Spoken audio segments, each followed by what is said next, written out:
The Queen advised her husband there were only 2 girls in the entire kingdom suitable to become Crown Princess. Devyani Rana, now back at her parents' home in Kathmandu, was not one of them.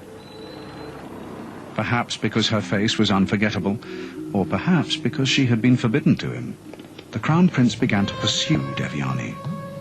Initially, I think she was a little apprehensive, getting these phone calls from someone who is the Crown Prince of Nepal. They grew to be very good friends. So she overcame her little apprehension.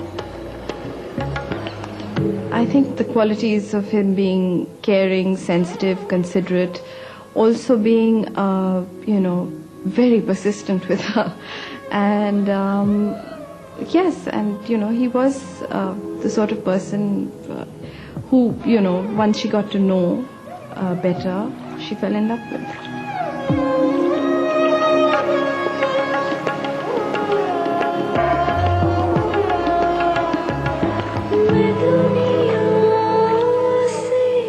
I remember asking him in a very casual way, aren't you people going to get married? And I remember him laughing and saying, of course, she's the only woman I'm going to marry. And, he'd take out his wallet and I'd show me her photograph that he always carried.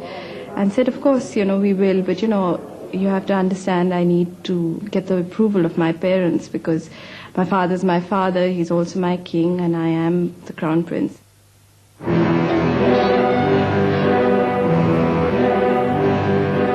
Devyani's mother came from the royal family of the Indian state of Gwalior.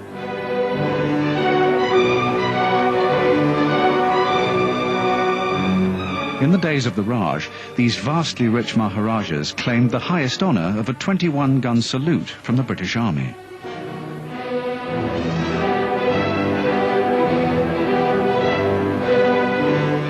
Their power and influence, displayed here at a family wedding, remains strong to this day. But all this was not enough for the royal house of Nepal. Queen Aishwarya felt that the royalty of Gwalior state was of a slightly lower caste than the average Indian royalty, and hence beneath the Nepali royalty. So marrying to them, howsoever large their power and their reach and their popularity, would nevertheless be seen on a status scale to be lower than the Nepali royalty. On the other hand, all of that might have been a front to get her son to marry whom she wanted.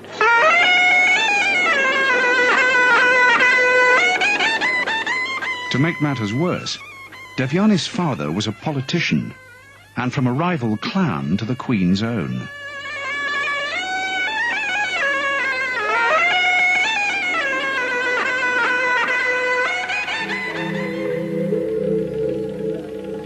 But many felt the real reason for the Queen's dislike of Devyani was personal.